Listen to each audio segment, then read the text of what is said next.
I recall once reading a lesson from Rabbi Nachman of Breslov, believe it or not.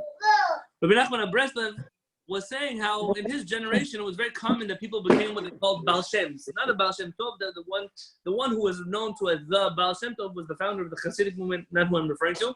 A Baal Shem was like some kind of miracle worker, a wandering rabbi, preacher of sorts that would go from place to place.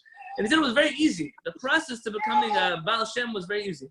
You had to get yourself a talit, grow a big beard, cover your face and your head with your talit all day and all night, sit in the back corner of some synagogue and mumble all day long while shuckling, and slowly people will come and try to ask you questions, and you start making predictions. And you know the way this works, I'm reading now into Rabbi Nachman, all these people who make predictions. You know, if we would tell you I'm coming to a meeting at 6 and I showed up at 7, people would never come to the meeting. Somehow people predict the end of the world every day. The world's going to end on Thursday. The world's going to end on Friday. They've been doing it for 50 years and nobody's ever stopped listening to them. And the way it works is very easy. If whatever they predict comes true, then wow, look, it's a prophet, it's a saint, it's a Baal Ruach HaKodesh. And if what they say comes out wrong, they blame you. You didn't pray hard enough, you didn't fast long enough, you didn't. So somehow they always come out some kind of diplomatic immunity with their lies and their shekar and kazak. I cannot tell you for the last 2 weeks how my phone has, if I used it, blowing up with messages. Mashiach is coming, it's around the corner. This rabbi said he met him yesterday. This one said this one said that, this one said the next thing. And if you look at the gematria of this word and the gematria of that word, and if you make challah in the shape of a coronavirus, and if you whatever people are telling you right now, you have to do. And it's unbelievable. Unbelievable. The things that people are saying and they're doing and the videos they're putting out. And it reminds me of a story that happened in the year Tafresh, which I believe my wife researched for me is the year 1840, with Rabbi Yaakov Gesundheit. That was his last name. Rabbi Yaakov Gesundheit was the chief rabbi of Warsaw. And for whatever reason that was going on in his time, there were all kinds of rabbis and mystical people that were predicting that the end of the world is happening. This Shabbat, this Rosh Hashanah, Mashiach is coming, the redemption is here, the Jews are going to leave exile. And people were getting excited, they were packing bags, and they were making special foods. And Rabbi Yaakov Gesundheit on Rosh Hashanah took out the Sefer Torah from the Aron HaKodesh. And he held it in his arms, and he said, Ani nishba, I swear that Mashiach will not come today. He was startled. Mashiach will not come today. But he said, I swear that of all the days, today Mashiach is not going to come. And people were concerned with the Sefer Torah. He's swearing with the Sefer Torah. And they took him aside after and said, Rabbi, listen, we understand you feel strongly that these people are lying, but what if Mashiach actually comes? Because the Rambam says Mashiach can come at any moment. What happens when Mashiach comes and you come out as shakran, you come out a liar? And Rabbi Yaakov smiled and he said, you know, I'd rather come out a liar than be responsible for the reason why thousands and thousands of Jews lose their hope, and lose their faith, and lose their belief in the Creator of the universe. It wasn't so long ago. It was pretty long ago. Here in America, all the rabbis from this town, not all of them, but many of them, flew all the way to New York because they promised their students, Mashiach is coming this weekend. And we promised we're coming back on Sunday to pick you up with Mashiach.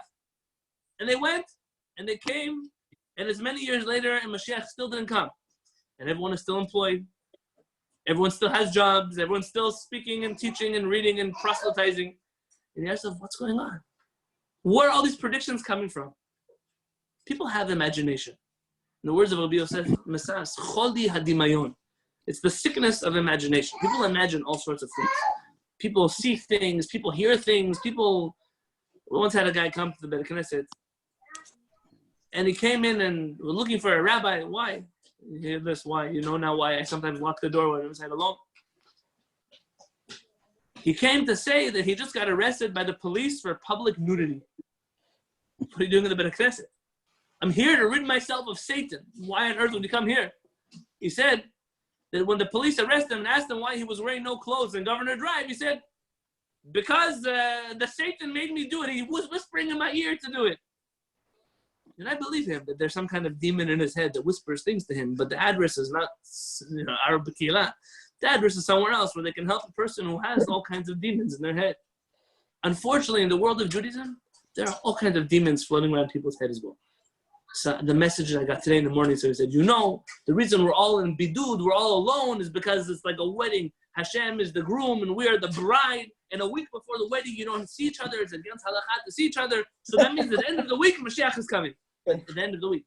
Mashiach didn't come yet. But even this whole idea of separating a bride and a groom, it's not a halakha. It's a custom that was made somewhere in Europe. So it's nice that they do it, but now to read in all kinds of mystical reasons of when Mashiach is going to come, and it always bothered me. There's a time period in Jewish history right before the Hasidic movement of Shabtai Tzvi, the false Messiah, and he comes and literally sweeps away the Jewish people. Sfaradim, Ashkenazim, all the different people in the world start running after Shabtai Tzvi. His impact is still felt in the Jewish community today. I've read many books on Shabtai Tzvi. I've even read accounts from people who were living in his time period. Maybe Choliot, they even met him. And the things they write about him, he was crazy. He was crazy. Charismatic, yes, but crazy. I have a friend who was a big time, and he told me that in all his years of research, he's only found 2 names of rabbis who stood up and actively opposed Shabtai Tzvi. 2. Rabbi Yaakov Sasportas, and another one. All the other Chachamim, some were quiet, some believed, many Chachamim were followers of Shabtai Tzvi. And you wonder to yourself, how could it be? How could a world be swept away with a false Mashiach who ends up converting to Islam? And you say because people's imagination is active, but their intelligence is turned off. You have a Jewish world. They fed them all kinds of folk stories until today. Every Parashat Shavua is a folk tale. The little Midrash says this, the little Midrash says that. Every concept about Mashiach is some juvenile big man with a white beard riding on a unicorn to save the Jewish people. Every conversation you have with people at Judaism is juvenile. And because of that, their brain has been conditioned to think that Jewish things are very easily, you get a message on a WhatsApp, the Mashiach is coming. So that's the way Eliyahu Navi was going to let everybody know. Of course, it says he's going to stand on the roof of the Beit HaMikdash, but the name of our Facebook, WhatsApp group is the Beit HaMikdash group. So Eliyahu Navi is here. He's announcing to us Mashiach is coming. People are very weak in their intellect. And Am Yisrael, you owe it to the Jewish people to stand up and actively say, I believe the Mashiach will not come. Of course, Mashiach will come. But don't let these people get swept away by all these folk tales and folk legends that are sweeping the Jewish community. Because the last thing that we need now, if the world is falling apart, and governments are falling apart, and hospitals are falling apart, and even small Kehillat are falling apart, the one thing that can't fall apart is Jewish faith. It's the only thing that's gotten us until today. The belief in HaKadosh Baruch Hu. The belief that I will believe in Mashiach when he will come in every single day. It's one of the Rambam's Yud Gimel Ikarim. We'd rather, though, go out as liars than go out as responsible for making the Jewish people innocent. And that's an obligation that we have, to be the small voice of reason. Let us be the little demon that whispers in other people's ear. They'll call you a kofer. They'll call you a choiti or machti, a sinner who causes people to sin. They'll call you a kofer, a heretic, a denier of the Mashiach, whatever. Let them call you names. But that way, at the end of the tunnel, you can say, we were from those 2 Chachamim that didn't believe Mashiach was coming. And everybody else lied to you. But come. Don't run away from the Jewish community. Don't run away from HaKadosh Baruch Hu. Don't run away from the Torah and Mitzvot. Come to the Jewish communities that didn't lose their sanity. B'ezrat Hashem, with that message, we should declare that HaKadosh Baruch Hu, we believe that all of the 13 principles, if you can finish with me today, as with the Gidal Elohim Chai on page 287. Yigdal Elohim Chai ve'yishtabach nimtza ve'etzito echad ve'yadim ye'ichudo nelamed le'atuto Elon emunahu